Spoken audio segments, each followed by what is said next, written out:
राधे राधे जी आप सभी को। कैसे हैं आप सब? उम्मीद है अच्छे होंगे।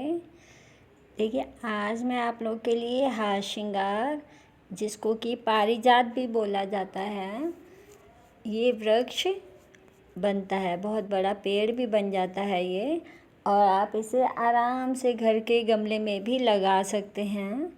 ये पौधा वास्तु के हिसाब से, धार्मिक मान्यताओं के अनुसार घर में बहुत ही शुभ माना जाता है। ये पौधा घर में होना बहुत ही अच्छा माना जाता है, और इसे आप तुलसी के गमले के साथ रख देते हैं तो ऐसा कहा जाता है कि घर के जो सदस्य हैं उनकी जो उम्र है उसमें वृद्धि होती है। ये पौधा घर में लाने से घर में सुख समृद्धि का वास होता है। पारिजात का जो पौधा है, इसे अगर आप अपने घर में ला रहे हैं तो इसकी जो सही दिशा है वो उत्तर पूर्व दिशा है। वैसे तो ये अपने आप में एक पवित्र पौधा है, आप किसी भी दिशा में लगा सकते हैं। ये जो पौधा है, इसके बारे में एक धार्मिक मान्यता भी है कि इसे भगवान श्री कृष्ण ने अपनी पत्नियों को प्यार के भेंट के रूप में भी दिया था। वैसे मैं हर वीडियो में आपको पौधे को कैसे लगाना है ये सारी जानकारियाँ बहुत बार बता चुकी हूँ कि सॉइल मिक्सचर कैसे तैयार करना है। इस पौधे में आपको पानी कम डालना है। आप इसको हफ्ते में 2 दिन भी पानी देंगे तो भी ये पौधा जो है बहुत अच्छे से ग्रो करता है। इसकी जो नमी है वो नॉर्मल रहनी चाहिए। पानी की इसको ज़्यादा आवश्यकता बिल्कुल भी नहीं होती है। आप ज़्यादा गर्मी पड़े तो हफ्ते में 3 दिन डाल दीजिए पानी, बस। इसको रोज़ देने की कोई ज़रूरत नहीं होती है।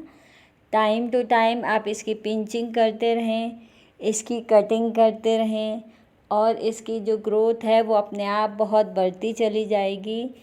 ये जो एक ऐसा पौधा है जिसकी पत्तियाँ, फूल, तने, यहाँ तक कि जड़ का भी उपयोग औषधीय रूप में किया जाता है। कई तरह की बीमारियों के इलाज में इसका यूज़ किया जाता है। जिनको घुटने की दर्द हो या कोई और प्रॉब्लम हो दर्द से रिलेटेड, वहाँ ये पत्तियों को पीस कर किसी भी ऑयल में मिलाकर अगर आप लगा लेते हैं पेन वाली जगह पर, घुटनों में जैसे दर्द है तो घुटनों पर, तो ये बहुत ही फ़ायदेमंद सिद्ध होता है। इस पौधे के जो फूल हैं वो शाम होते ही खिलने शुरू हो जाते हैं। ये एकमात्र ऐसा पौधा है जिसके जो फूल हैं वो शाम को खिलते हैं, रात भर खिले रहते हैं, और जैसे ही सन उगता है, सनराइज़ होता है, उसी टाइम पहली ही किरण के साथ इसके फूल जो है ज़मीन पर बिखर जाते हैं, गिर जाते हैं। ये इतना शुद्ध और पवित्र पौधा माना जाता है कि इसके गिरे हुए फूल भी हम धार्मिक मान्यताओं के अनुसार पूजा में या धार्मिक कोई भी कार्य कर रहे हैं उसमें इस्तेमाल कर सकते हैं। वैसे तो इस पौधों को अलग अलग नामों से बुलाया जाता है। इसको ब्लूमिंग नाइट जैस्मिन भी बोला जाता है, रात की रानी भी बोला जाता है। हार श्रृंगार एक ऐसा पौधा है जो घर के लोगों के स्वभाव को भी बदल सकता है। इस पौधे में इतनी ज़्यादा पॉजिटिविटी होती है कि आप इसको अपने घर में ज़रूर लगाएं। सारी नेगेटिविटी जो है वो अपने आप चली जाती है, क्योंकि ये देवताओं का वृक्ष है। इसको देवताओं का वृक्ष भी बोला जाता है। ये समुद्र मंथन में ये जो वृक्ष है, हार श्रृंगार पारिजात का पौधा निकला था। इसकी देखिए देख रेख की बात, मिट्टी मैंने आपको बता दी कैसे बनानी है, पानी बता दिया। हफ्ते में 2 या 3 दिन ही दीजिए इसको पानी, और जब भी दीजिए बहुत अच्छी तरह दीजिए। इस पौधे में को जो धूप है वो कम से कम 6 घंटे की धूप चाहिए। आप इसको साउथ डायरेक्शन में मत लगाइएगा, साउथ डायरेक्शन से पौधों को लगाने से बचना चाहिए। और इस पौधे के बारे में ये है कि इसमें जो इसकी फ्लावरिंग है वो सितंबर से लेके दिसंबर जनवरी तक बहुत अच्छी तरह ये पौधा जो है ब्लूम करता है। वैसे तो ये पूरा साल रहने वाला पौधा है। एक बार अगर आप इसमें लगा लेते हैं तो आप इस पौधे को हमेशा के लिए अपने गार्डन में ऐड कर सकते हैं। ये पौधा बहुत ही हार्डी प्लांट है, कभी मरता नहीं है। बहुत ही रेयर चांसेस होते हैं कि अगर हम बिल्कुल ही ध्यान ना दे पाएँ तो ही इस पौधे में कोई प्रॉब्लम आती है, अदरवाइज़ ये सही चलता रहता है। इसको ज़्यादा मैन्योर की यानी कि खाद की भी ज़रूरत नहीं होती है। आप 3 से 4 महीने में एक बार आप इसमें खाद डालिए।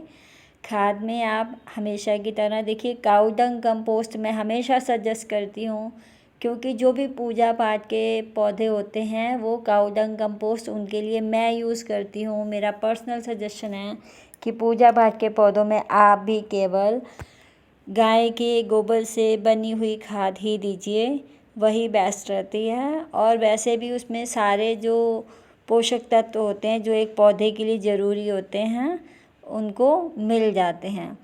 तो ये रही इस पौधे के बारे में कंप्लीट जानकारी। आप अगर मेरे चैनल पर नए हैं, मेरे दी हुई जानकारी आपको पसंद आती है तो प्लीज़ चैनल को सब्सक्राइब कीजिए और इसी तरह मुझे आगे बढ़ने के लिए मोटिवेट करते रहिए। मैं अपने एक्सपीरियंस से ही आपसे सारी जो चीज़ें हैं वो शेयर करती हूँ। हर एक पौधे को बहुत डीपली कई बार लगा के गलतियाँ भी कर के मैंने सीखा है। जो भी गार्डनिंग वो मैं आप लोगों के साथ शेयर करती हूँ। बिल्कुल एक्चुअल जो मेरे साथ जो मेरा एक्सपीरियंस है वही शेयर करती हूँ। तो आप प्लीज़ चैनल पर बने रहें और बने रहने के लिए आपका थैंक यू। चैनल को सब्सक्राइब ज़रूर कीजिएगा। Thank you.